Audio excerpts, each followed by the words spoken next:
Es profesor emérito del Colegio de México y miembro emérito del Sistema Nacional de Investigadores del Consejo Nacional de Ciencia y Tecnología. Obtuvo su licenciatura en Relaciones Internacionales en el Centro de Estudios Internacionales del Colegio de México.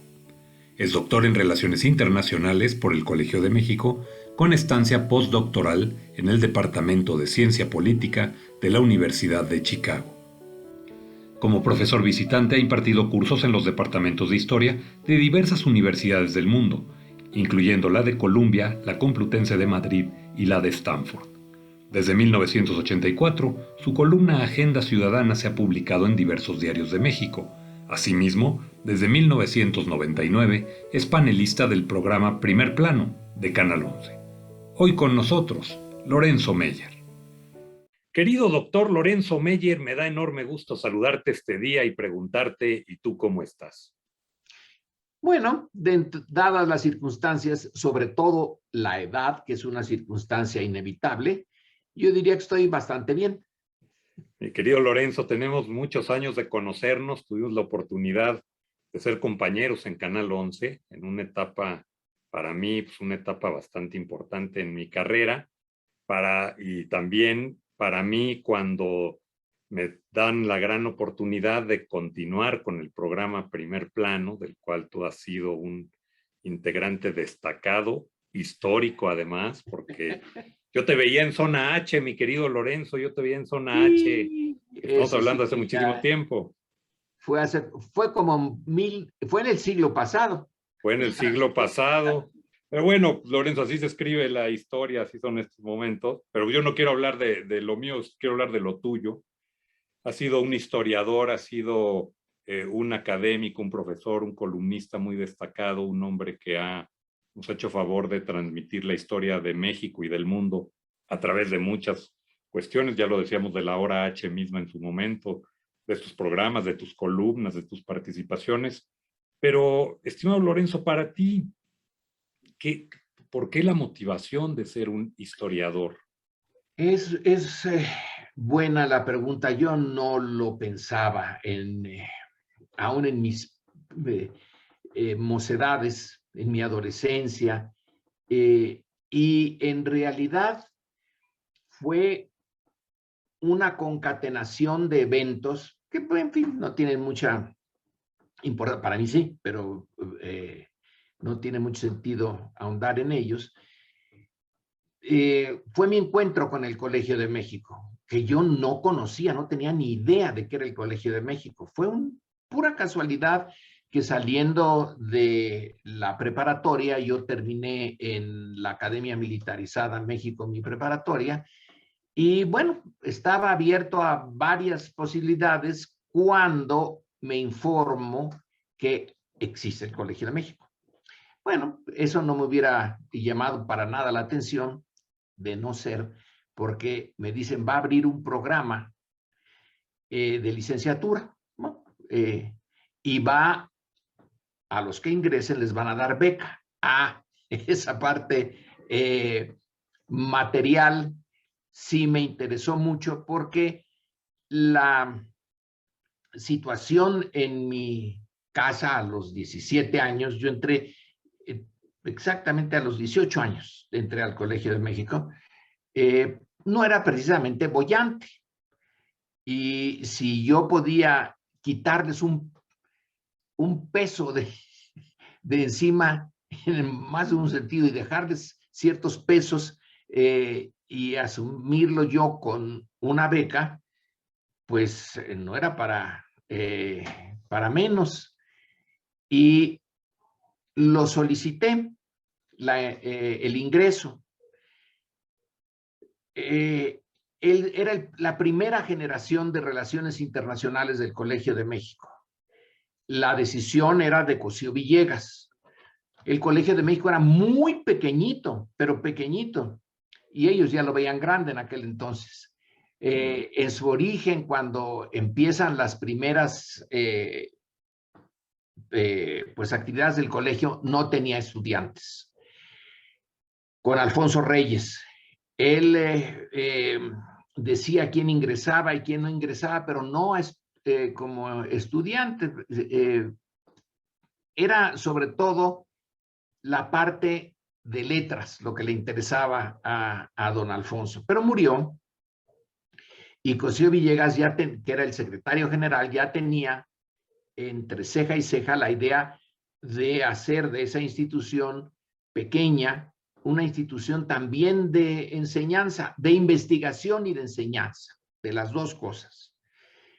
Y en algún documento, en algunas memorias, se cuenta que Alfonso Reyes se quejó con alguien antes de morir diciendo que Danielito quiere hacer del Colegio de México una escuelita, cosa que no le agradaba. Pero bueno, ya que pudo tener el mando de esa institución que no tenía más de 40 personas, no era, cuando tú entraste al Canal 11, esa ya era una muchedumbre comparado con lo que era el colegio.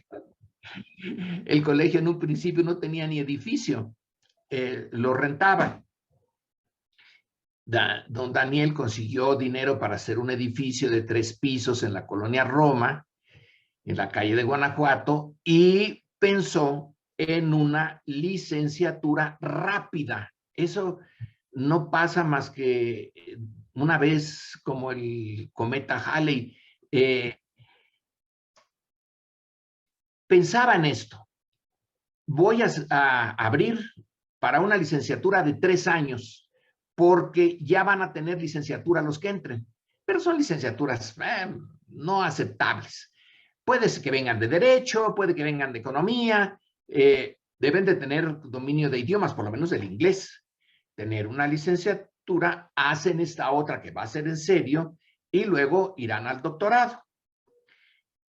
El plan requirió pedir dinero al gobierno de México y a fundaciones del exterior norteamericanas para hacer la biblioteca inicial y para conseguir maestros.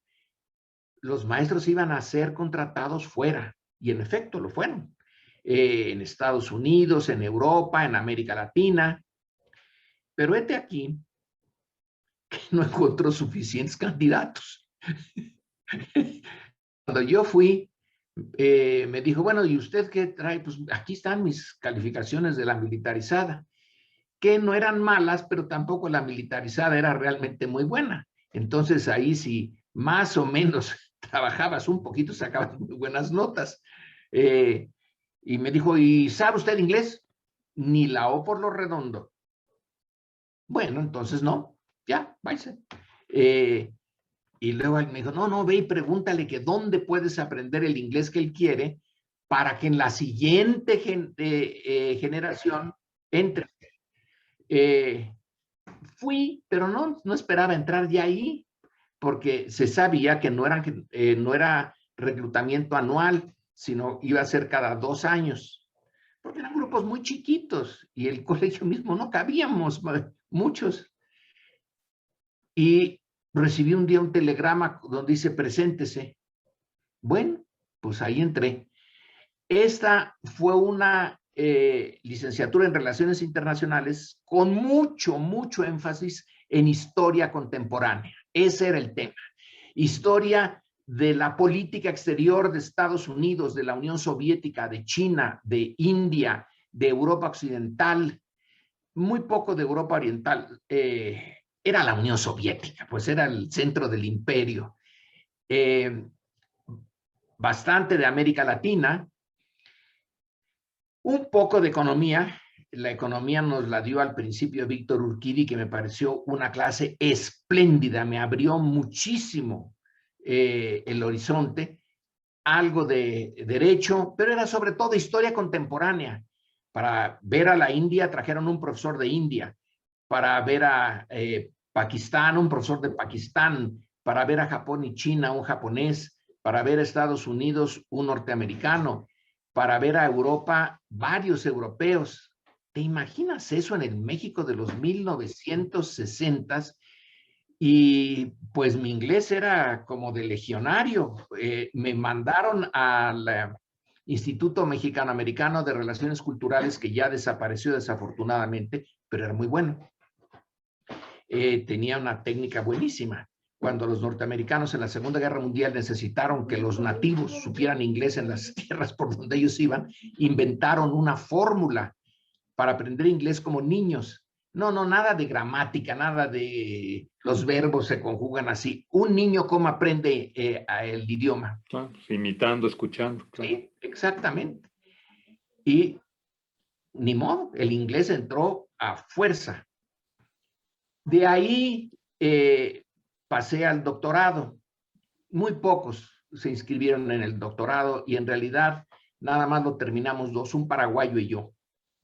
Caray. Y por eso lo cerraron, porque la eficacia terminal era muy mala. Por exceso de resultados, claro. Y es que el grueso de los reclutados sí tenían ya algunos 2, 3 años en licenciatura, otros ya tenían la licenciatura completa, pero eso quiere decir que tenían más años y no querían ya seguir en eso. Entonces fueron a trabajar básicamente para el gobierno al terminar la licenciatura. Por lo tanto, el doctorado, nada más un año y se fueron.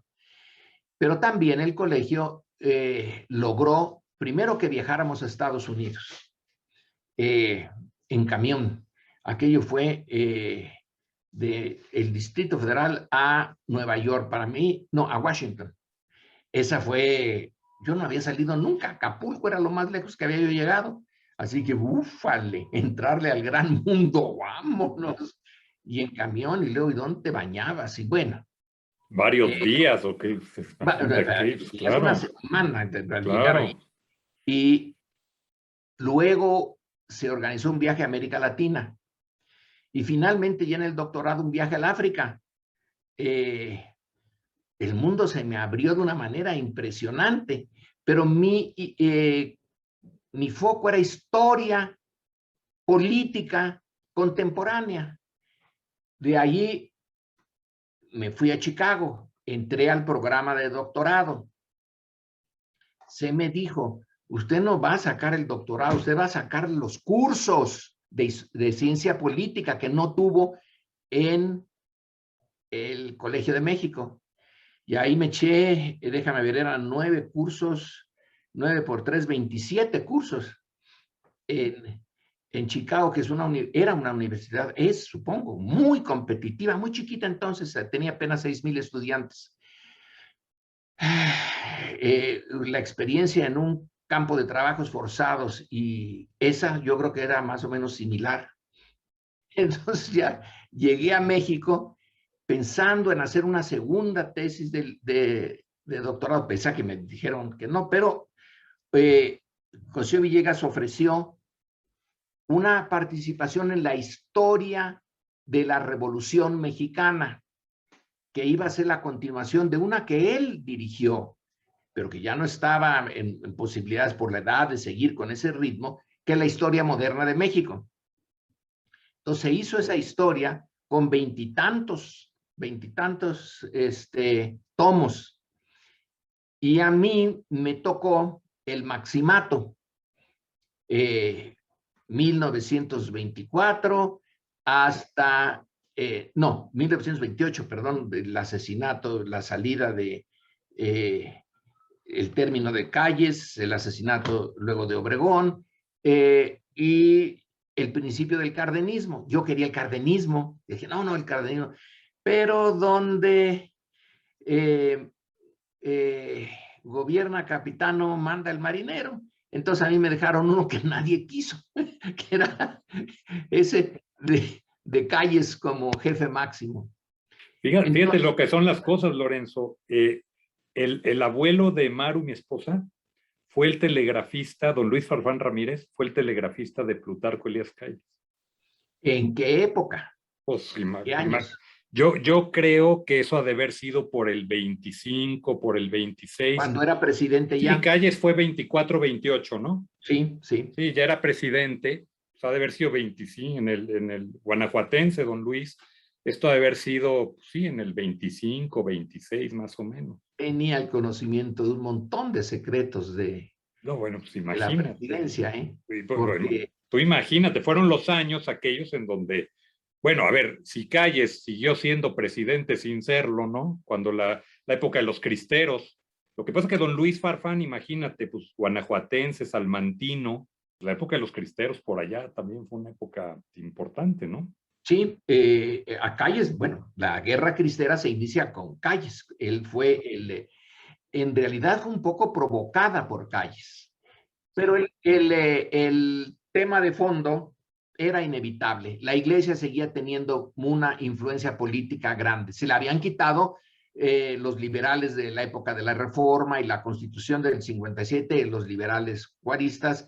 Don Porfirio ya no tanto, y luego volvió a rehacer su poder de facto, ya no de jure. No, poder de facto, efectivamente.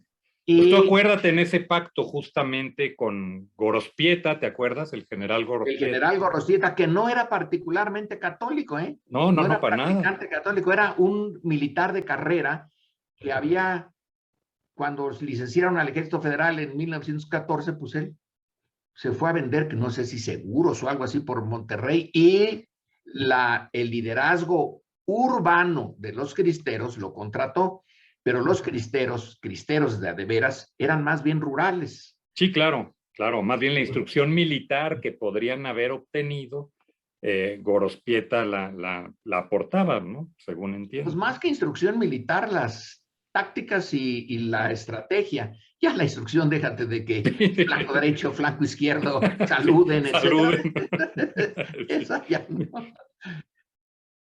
Pero Gorostieta era bueno. La guerra cristera empezó en 26 y terminó en 29 con, sí, con Emilio Portes Gil. Es cuando ya iglesia y gobierno dicen, bueno, ninguno de los dos va a ganar y los dos vamos a seguir perdiendo. Entonces, más vale que lleguemos a un acuerdo. Calles involucrado en eso, aunque ya no era presidente, ¿no? O sea, el que pacta Pero, realmente. pero sí, él era, pues él empezó la guerra. Sí, eso sí. Entonces, como Obregón no tenía ninguna ganas de seguir con eso, pero como lo asesinaron, entonces era Calles el factotum de la política, y él aceptó el acuerdo con los cristeros.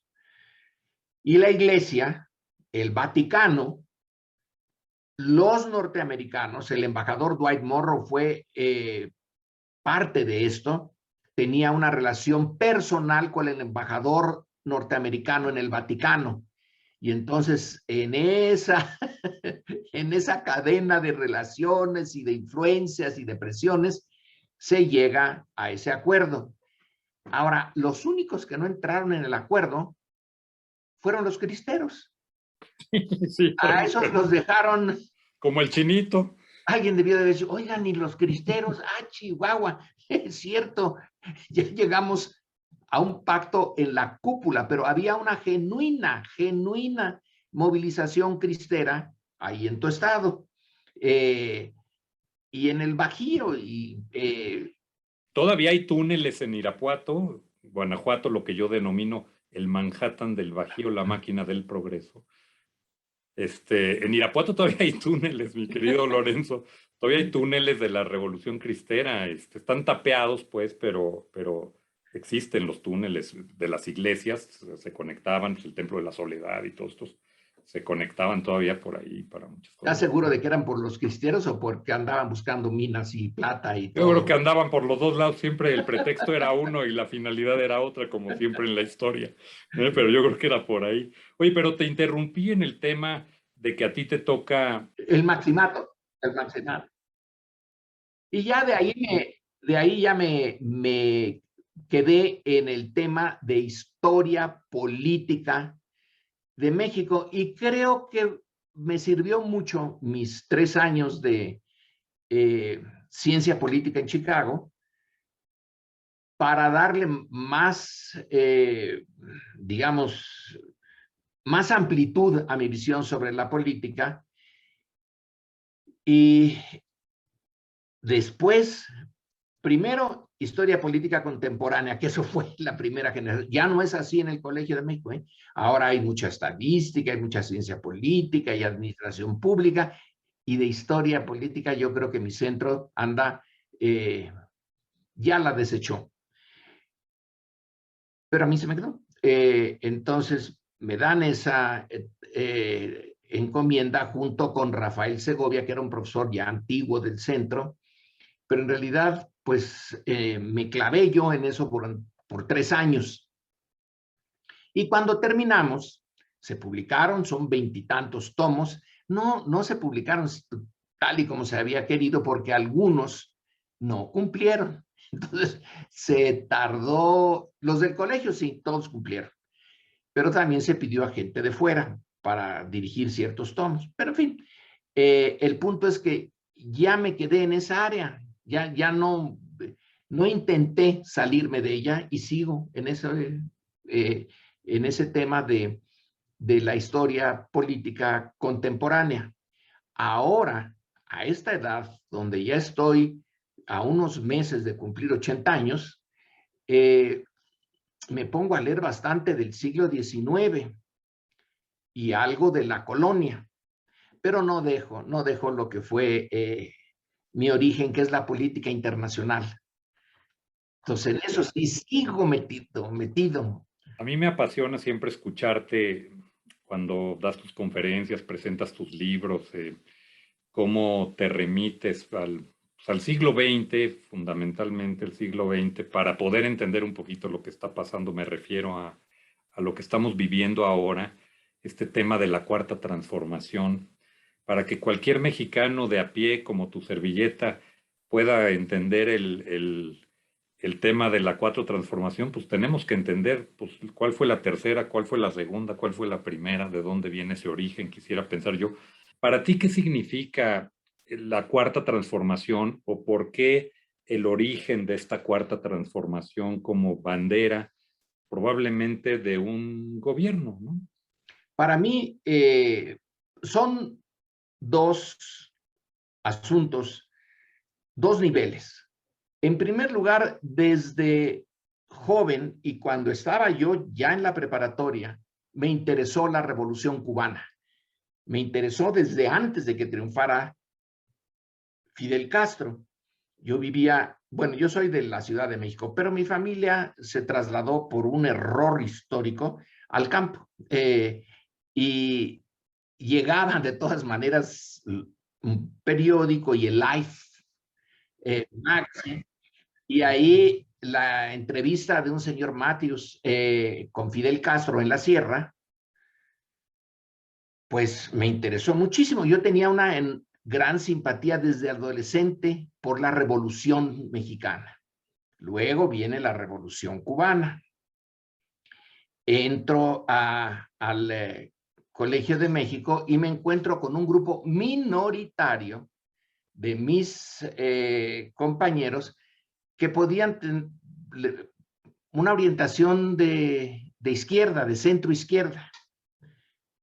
Y seguí por ese camino.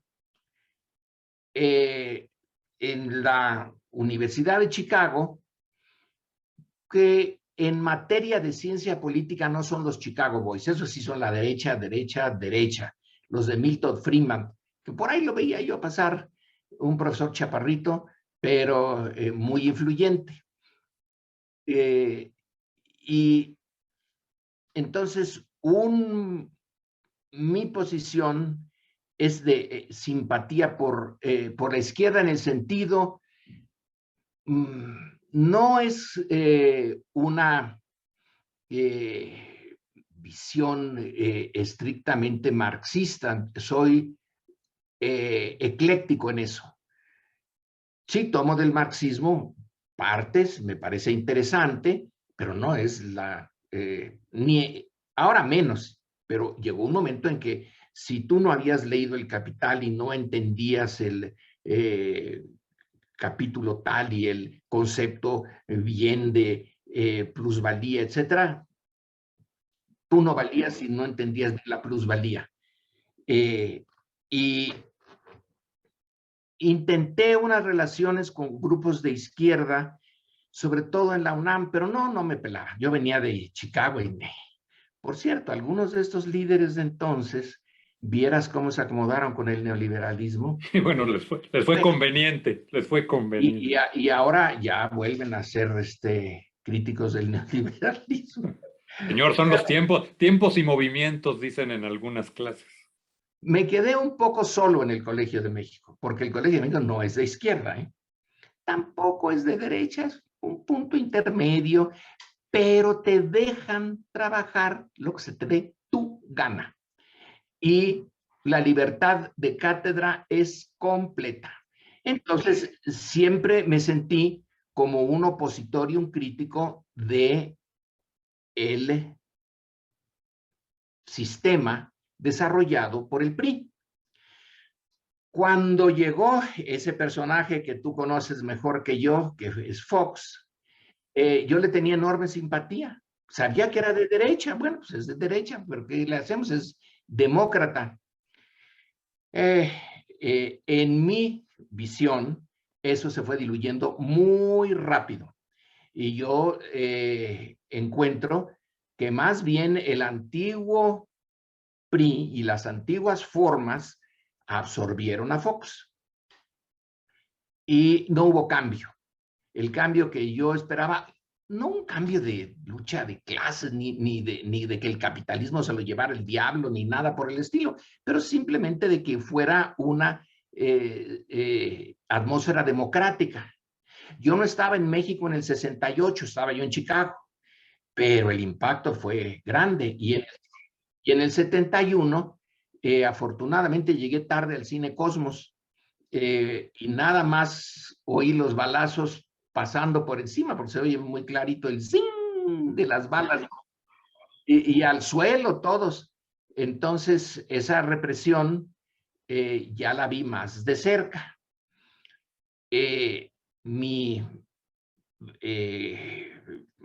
visión ya como cientista social, de la concentración de la riqueza, de la corrupción del régimen y de todo eso, pues me hizo ser un opositor. Se me invitó a participar, por ejemplo, con Salinas. Fue Camacho, que había sido parte del Colegio de México. Dije que muchas gracias, pero pues yo creía que era más útil mantenerme en donde estaba, útil para todos. Yo, en realidad era para no ser muy grosero. Yo no sé qué utilidad tenía, pero quedarse fuera, pero me mantuve siempre en esa posición. Cuando conozco a Andrés Manuel López Obrador, lo conozco como cuando era líder, básicamente en Tabasco, pero luego en el PRD. Mis enormes simpatías por Cuauhtémoc, porque tenía una enorme simpatía por su padre y por el esfuerzo que fue el cardenismo. Un esfuerzo que duró muy poco tiempo y luego se fue, los sucesores lo diluyeron hasta desaparecerlo. Pero con Andrés Manuel no lo veía yo seguido, pero sí lo veía yo de vez en vez, unas pláticas. Me simpatizó la parte, digamos, ética de su actividad política. No buscaba el dinero, el enriquecimiento, el poder, etcétera. Quería algo quizá mucho más ambicioso, enormemente más ambicioso. Usar el gobierno para enriquecerse y dar un salto en la escala social es muy tentador para muchos, pero si eres realmente ambicioso, quieres algo más. Y me cayó bien eso. Entonces, mantuve una situación, digamos, de simpatía y de interés por Andrés Manuel, por su movimiento. Y la 4T sí la veo. ¿Esa se mantiene hasta hoy? ¿Esa forma de pensar la mantienes hasta hoy? ¿Esa simpatía Sí, esa se mantiene hasta hoy? sí, sin Okay. duda. Okay. Yo creo que más que antes, porque es un esfuerzo enorme.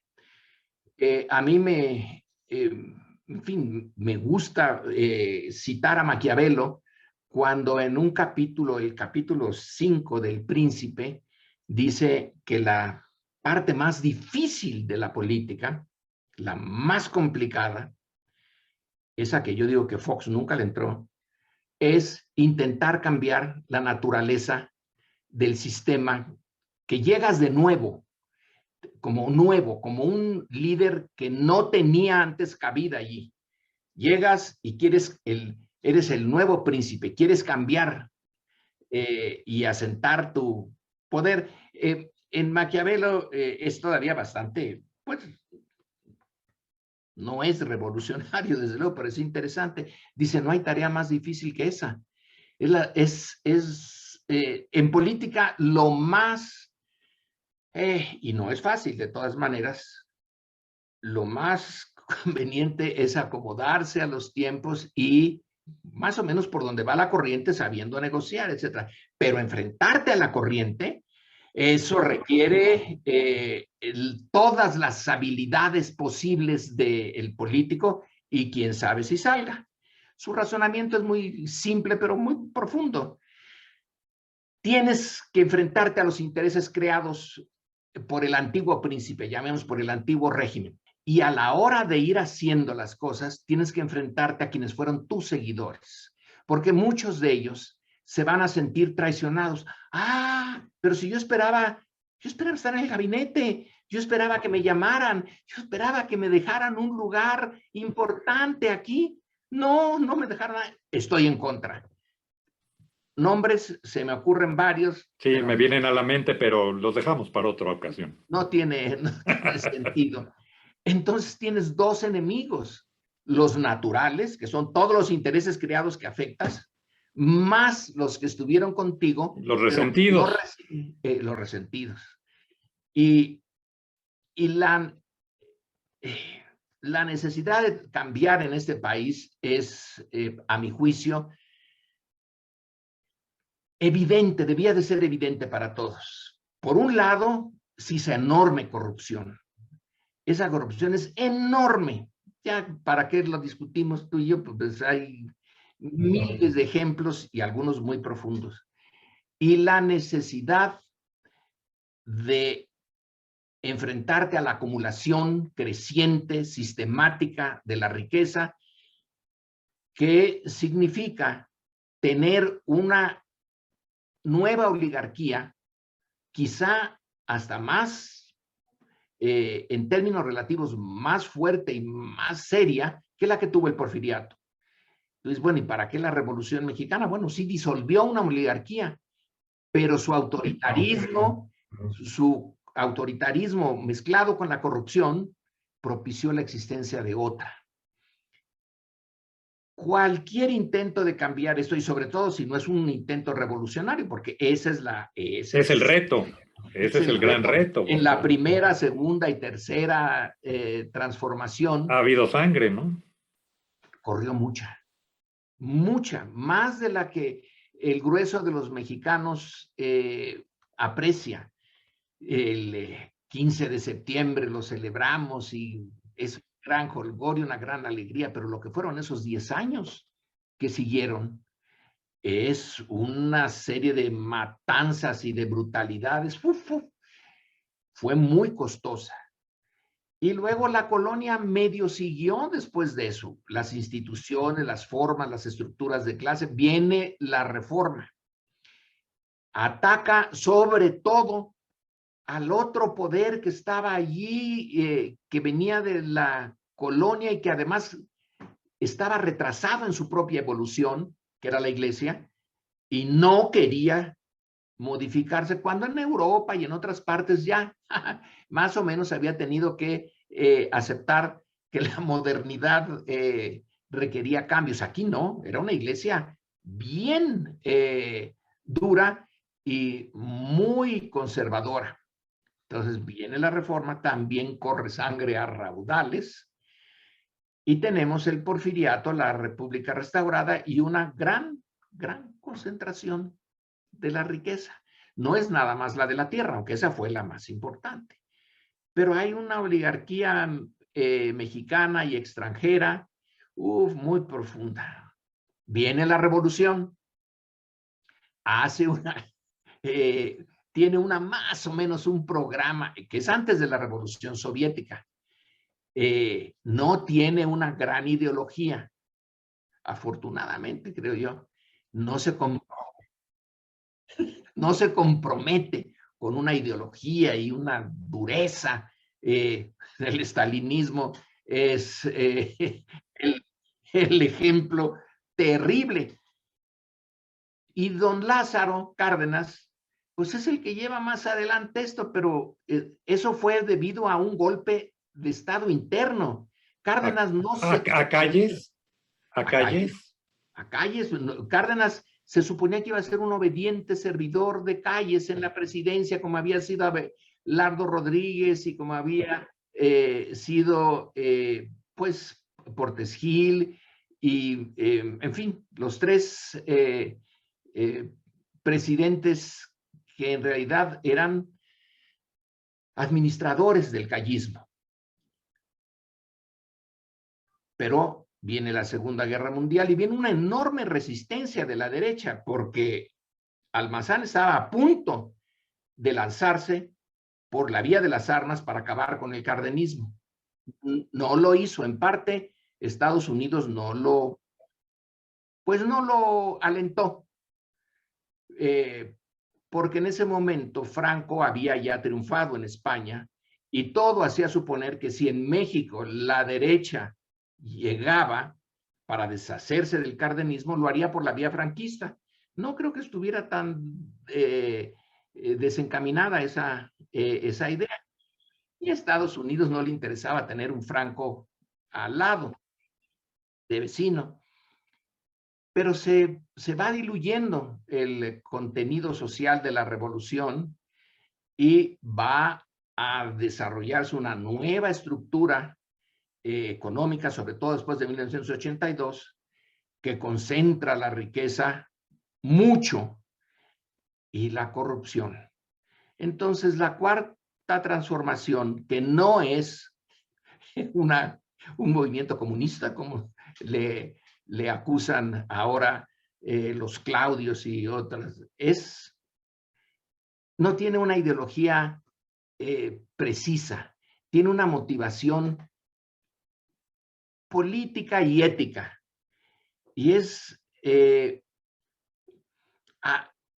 acabar en la medida de lo posible con la herencia autoritaria, hacer que el gobierno sea considerado por las clases populares como su gobierno, cosa que nunca ha habido, salvo en el cardenismo.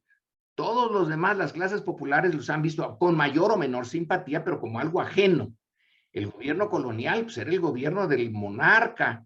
En el siglo XIX era el gobierno de los liberales, pero Juárez no era precisamente que fuera a buscar todos los días a las clases indígenas y no.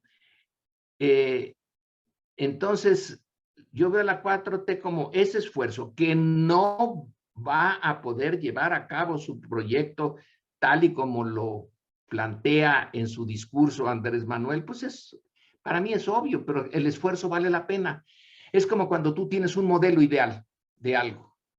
En política, pensemos, ese es el modelo ideal de democracia. Nunca vas a llegar a ella, ni Estados Unidos, ni Dinamarca, ni nadie. Hay que ir intentando acercarse al modelo ideal. Y en el esfuerzo de acercarse, tiene sentido. Entonces, eso de hacer de México una sociedad menos desigual, con reglas políticas democráticas, ponerle ciertos límites a la corrupción, pues no es la utopía, pero no está mal, a mi juicio. Por eso siento simpatía por el gobierno, fíjate, esta es mi reflexión, digamos, sustantiva. Tengo apoyo, mi apoyo es al gobierno por su esfuerzo por cambiar el régimen.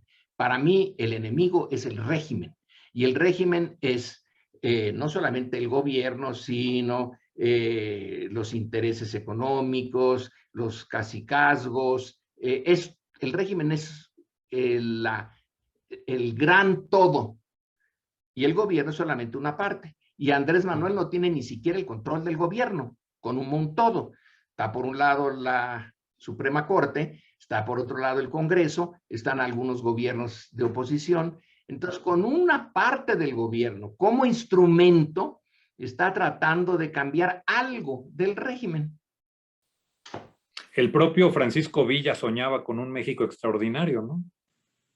Y lo pone John Reed en su libro de México Insurgente, cuando en una sola página, en una cuartilla, libro, sí. En una cuartilla, dice cuál es el México ideal de Villa. Y era un México extraordinario. No son los soviets ni nada por el estilo, sino un México que esté trabajando en el campo, pero que tenga instrucción militar y que esté dispuesto a tomar las armas para defender esa organización tan simple, tan primaria, de tener la tierra, trabajar la tierra, tener seguridad, y si alguien invade, que era Estados Unidos, entonces dice, con una llamada telefónica, el presidente levanta todo un ejército porque los trabajadores de la tierra tendrán también instrucción militar, todos. Entonces eso de que un soldado en cada hijo te dio, ese era... Bueno, ahí se entiende, ahí se entiende, claro. Oye, finalmente, mi querido Lorenzo, ¿hay oposición en México hoy? Sí, depende de los niveles. Hay una parte, y yo casi la siento todos los días, de clase media, clase alta, que es un odio.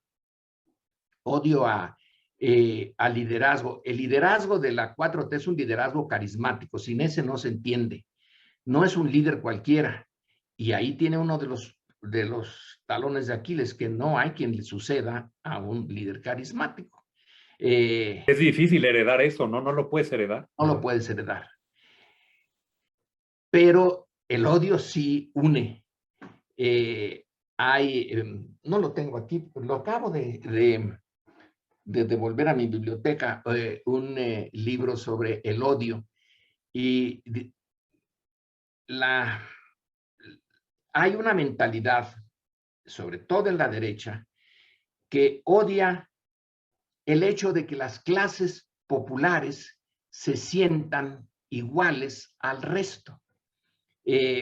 Para la derecha es muy natural una sociedad con muchos estamentos y donde cada quien ocupa su lugar. Ellos están hasta arriba. Y algunos de esta derecha no es que tengan dinero, es que se creen distintos. Tienen educación, tienen modales distintos y tienen una forma de vida que no están muriéndose de hambre. Entonces, ver a las clases de abajo favorecidas y pensar que son iguales a ellas es algo que les molesta. Mi bisabuela, que era de allá, de Guanajuato, de Acámbaro,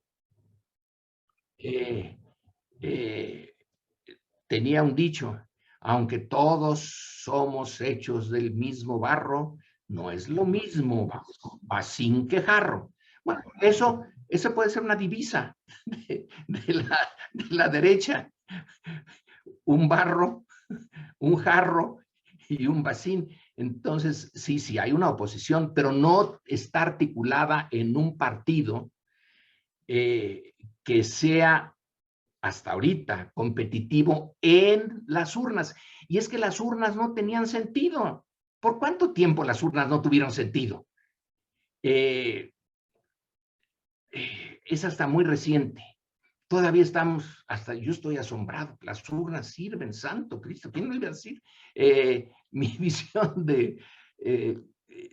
del autoritarismo mexicano, que no es nada más el del PRI, es el que viene desde la colonia, tiene una base social y sobre todo cultural muy fuerte, pero ahorita no tiene partido.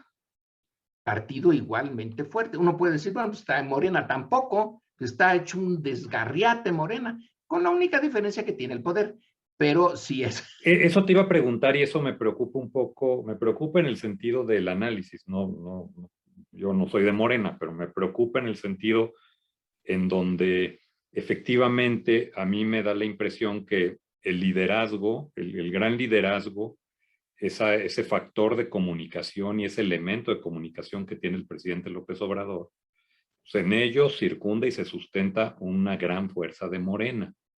Morena por sí mismo, sin el presidente López Obrador, son muchos morenas. Sí, Es un archipiélago de pues morenas. mira, cierto, tienes razón, y sería más o menos como el PAN. Sí, sí, sí, sí, sí, El PAN claro. no tiene líder, Sí, estoy de entonces acuerdo. es un archipiélago también. Y el PRI, sin el liderazgo presidencial o sin el liderazgo del momento en que se quedó sin presidente, Uf, huérfano, perdió pero la cabeza, sí. el Estado con más recursos, más densamente, de demografía más densa, que quedó en manos del PRI y del Grupo Atlacomulco, entonces se presenta como el sustituto, pero gastó su segunda vida, su segunda oportunidad, la gastó de una manera terrible. No lo consolidó. Entonces, Morena tiene un problema, pero los otros lo tienen. Me llama la atención un tema, Lorenzo. Ya había prometido terminar, nada más esta duda No, me queda. En las elecciones intermedias, por lo regular, en los últimos sexenios también se veía, era muy difícil que el gobernante en turno lograra obtener la mayoría de su partido. Es algo que ha pasado si lo analizamos en las últimas elecciones de los últimos 20 años, a lo mejor nos daríamos cuenta que no les fue bien a los presidentes en las elecciones intermedias. En esta, sin embargo, le va muy bien a Morena en las gubernaturas, pero pierde, ahorita que hablabas del grupo Atlacomulco y el tema del corredor azul del PAN en Estado de México, podría decirse, pero en el Distrito Federal, en la Ciudad de México, Morena pierde una gran cantidad de bastiones, de un bastión que para ellos venía siendo un bastión tan histórico como lo fue en su momento para el PRI, el del Estado de México, ¿no? ¿Qué pasó ahí? ¿Qué es tu reflexión? ¿Qué pasa? en buena medida la selección de los candidatos, de los que tuvieron las alcaldías y de los que se presentaron para sustituirlos desde Morena, no fue precisamente la mejor. No hubo un trabajo de Morena. Eh, Creo que se confía demasiado Morena, espero que ahora las cosas las repiensan, pero pues en la capacidad de Andrés Manuel de movilizar a las bases y al voto. Pero en la Ciudad de México no. Hubo mucha abstención de parte de esas bases. En cambio, la clase media ¿Se movilizó? se movilizó y muy bien. Y bueno, pues así es así es este Así es la asunto. democracia. Así es la democracia. Como a Biden ahora, por ejemplo, se movilizan por el temor a la monstruosidad que es Trump, pero pasado eso, dejan de darle su apoyo a Biden y empieza a perder elecciones. Ya perdió Virginia. A ver, Eh, no dudes que se acerque y se aproxime la posibilidad otra vez de un cambio, ¿no? En muy breve tiempo. y el cambio, sí, el cambio allá sería Trump. Sí, por eso, pues digo, No hay otro. es volver otra vez a lo mismo, man. Y que para nosotros, bueno, no sé, para la derecha mexicana a lo mejor es una bendición, pero en términos globales, tener a Trump que no cree en el cambio climático y cosas por el estilo, o en la propia vacuna contra el COVID, que él sí se la puso. Pero en fin, así es la democracia. Uno se puede explicar por qué hay una corriente trompista en Estados Unidos y que abarca a los sectores blancos pobres. Es complicado, pero sí te la puedes explicar. Y también aquí te puedes explicar a la clase media y a la clase alta, pues ya no es gran cosa entender a Claudio X y a los Claudios y a todos estos que realmente parte de sus fortunas, incluyendo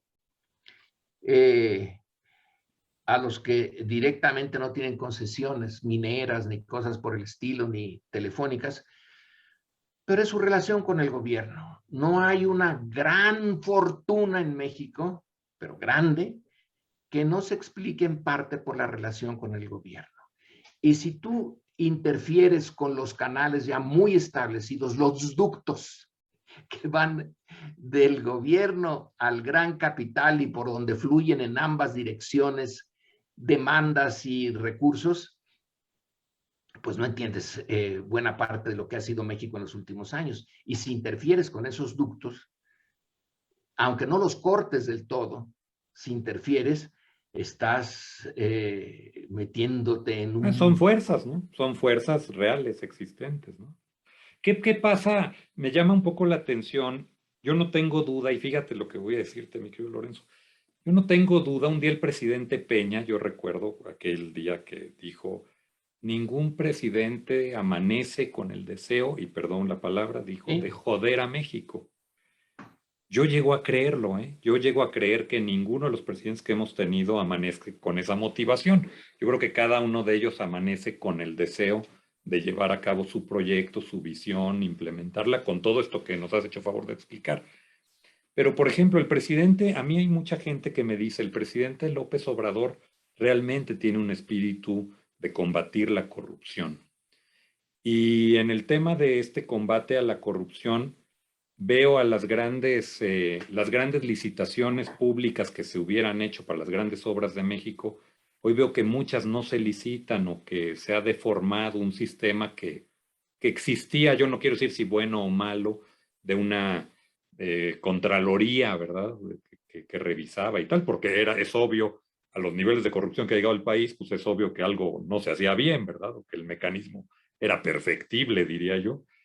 Pero ¿qué es lo que sucede ahí, Lorenzo? ¿Por qué si esa motivación está, o por qué si esa motivación está y se señala tanto la corrupción, no hay, digo, salvo ayer Lozoya, ¿verdad? Que finalmente, después de 16 meses, llega al reclusorio, a mantenerse adentro del reclusorio. ¿Quién sabe qué pasa? Quién sabe qué pasaría.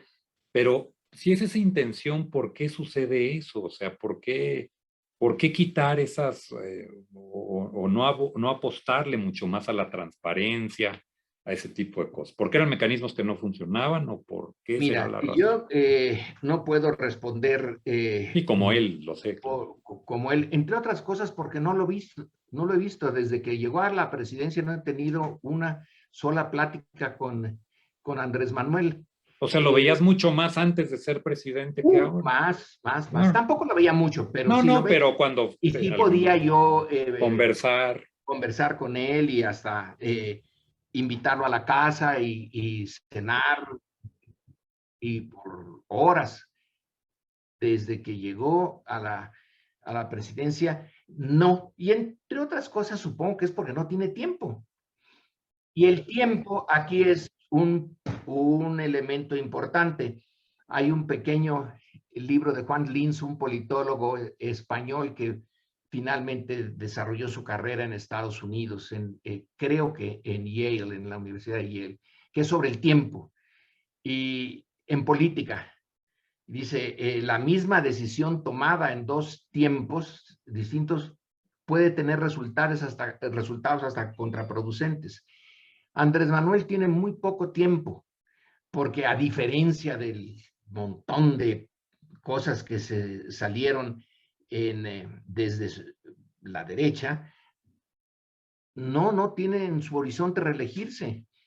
Él tiene que empezar y acabar y listo. Se va contra reloj, como todos en su momento, claro. Pero hay algunos que van a contrarreloj, pero van con la corriente. Tú vas a contrarreloj en contra de la corriente. Es un salmón que va en contra de la corriente y el reloj es mucho más duro con él.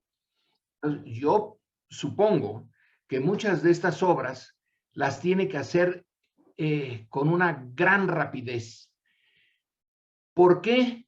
Porque él nada más tiene los 6 años y quiere dejar abierta la posibilidad de que vuelva a tener este centro izquierda que él representa un apoyo en las urnas, y para tener el apoyo en las urnas tiene que mostrar no solamente el darle pensión a los viejitos como yo, que por cierto no he ido a ¿No, recoger no te has mi ido a tarjeta. registrar o ya te registraste? No, pues te registran porque vienen de casa en casa, está muy, muy bien. Muy bien organizado. ¿Y a usted qué, pues, qué edad tiene? Pues, no, pues, ya, pero tienes que ir por tu Tu tarjeta. tarjeta. No le voy a quitar dinero a quien A quien sí lo necesita, ¿no? más que yo. Pero hay otras cosas como el aeropuerto, el Tren Maya, que tienen que hacerse a una gran velocidad. Y la licitación, que también ahí hay un montón de mañas para hacer la licitación, tú la ganas con una cantidad y luego ya que te la dan en la marcha, pues fíjese que, ay, salieron los costos y tú ya estás metido en eso. Entonces es difícil que te la quiten para volver a licitar y meter a otra empresa. Supongo, es un suponer que, eh, que tiene, es decir, él tiene buen olfato político, porque yo creo que aquí No, a nadie ver, puede nadie tenerlo, llega a ese lugar sin tenerlo, ¿eh? Nadie. nadie llega a ese lugar desde la oposición y sin tener otros medios. Entonces, ha de confiar mucho en que cuando le da a una empresa una obra, la va a hacer. Y la va a hacer en los términos en que se acuerde, pero es el tiempo el que está ahora como un enemigo. Él se comprometió, ¿no? a, que el aeropuerto está listo para tal fecha. El Tren Maya está listo para tal otra fecha. Por eso está también, entre otras razones, una es seguir recorriendo el país hasta donde se pueda, pero otra es estar echando ojo a las obras casi todos los días, semana con semana, que ha de ser una tarea endiabladamente cansada. Pero esa es mi explicación de que la burocracia, él habla del elefante reumático, burocrático. Yo no dudo que ese elefante burocrático reumático exista porque lo he visto en toda mi vida. Entonces tú le das la vuelta al paquidermo y que la burocracia no la puedes cambiar. No, una revolución sí podría cambiarla. Y aún así, con muchos problemas. Ahora, el gran problema en la historia del mundo, como aquí en México, finalmente, ahora sí ya, mi querido, final seamos serios y esta es la pregunta final. Es que es lo malo, que es padrísimo conversar y tener esta reflexión, pero la última pregunta que yo te haría, el gran problema es que en grandes líderes del mundo nos gusten o no, porque esto es lo que luego yo en muchas discusiones de sobremesa, ya te has de imaginar, ¿no? Que todo mundo somos ahí el mejor político en la sobremesa. En estos temas, o que la gente te dice, pero pues, ¿por qué Fox no hizo? ¿O por qué? Pues, bueno, no sé, pregúntenle, les doy su Sí. WhatsApp y pregúntenle, ¿no?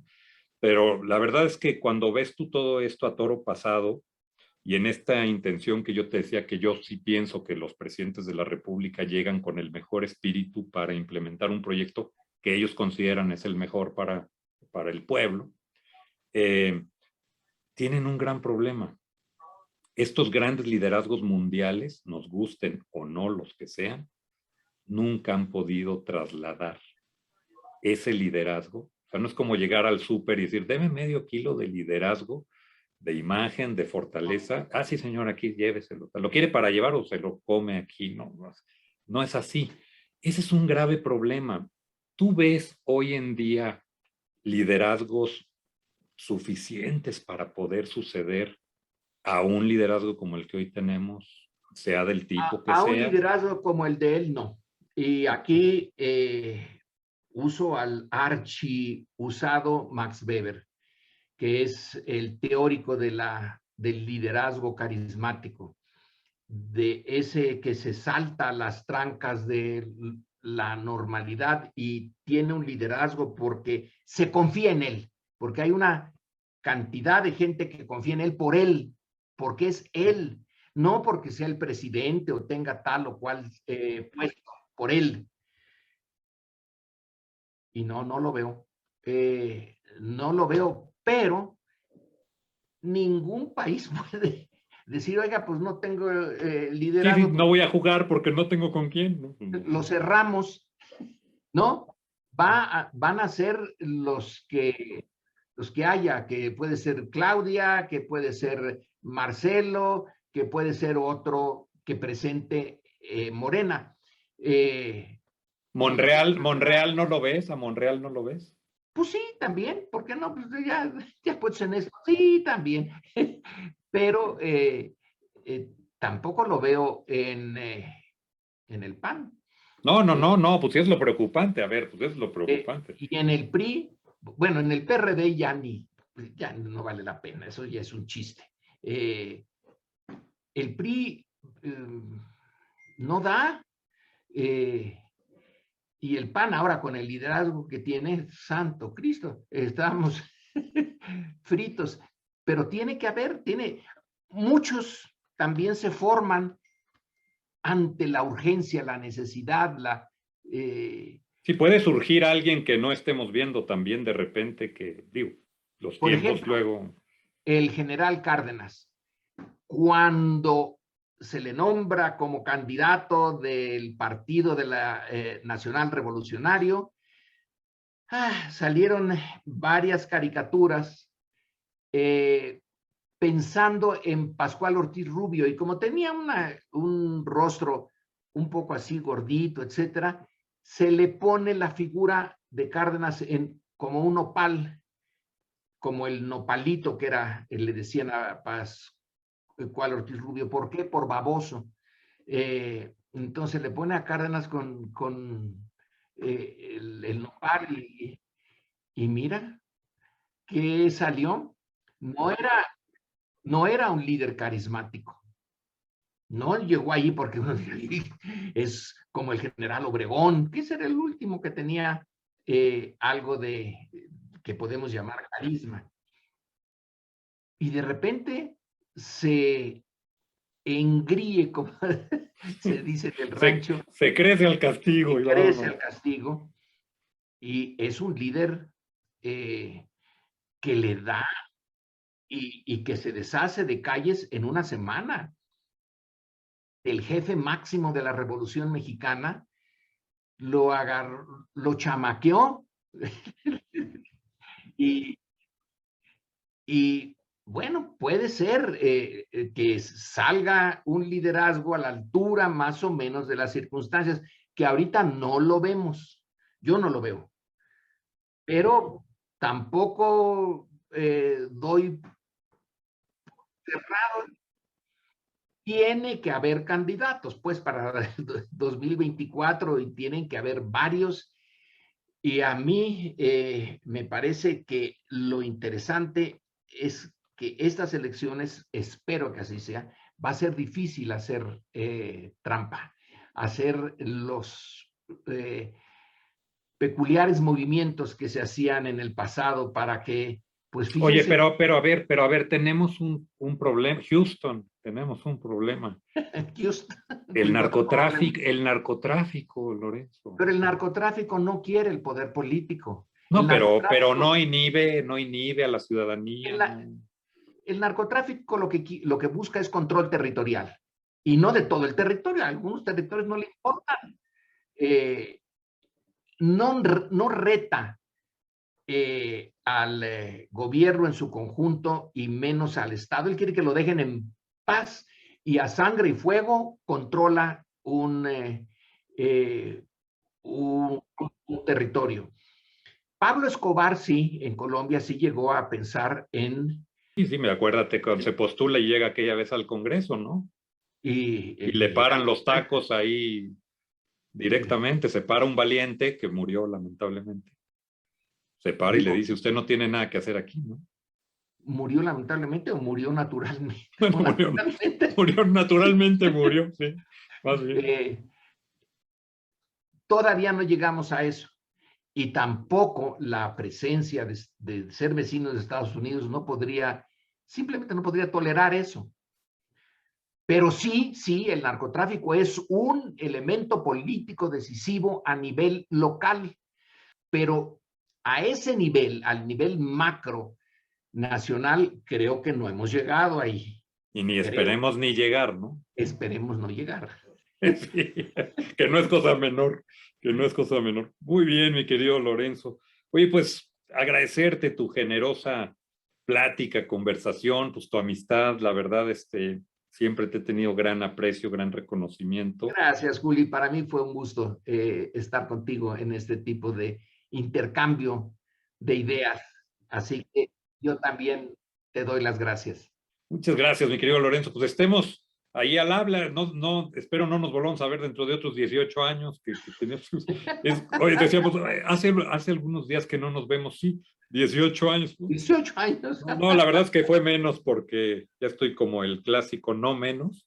Hace menos que no nos vemos, pero siempre es un Pero placer. son años. Pero Son años. Tú sigues igualito, mi querido Lorenzo. Ya diles que no te duerman adentro del refrigerador, por favor, porque sigues igualito, igualito. Qué barbaridad. No, ya no es lo mismo. Sí, ya me acerco a una edad en que sí se me puede decir un venerable anciano. Bueno, venerable a lo mejor no, pero anciano sí. Muy bien, pues te envío un abrazote con enorme gratitud. Igualmente, Julio. Nos estamos viendo, mi querido Lorenzo. Hasta Gracias. luego. Hasta pronto. Bye.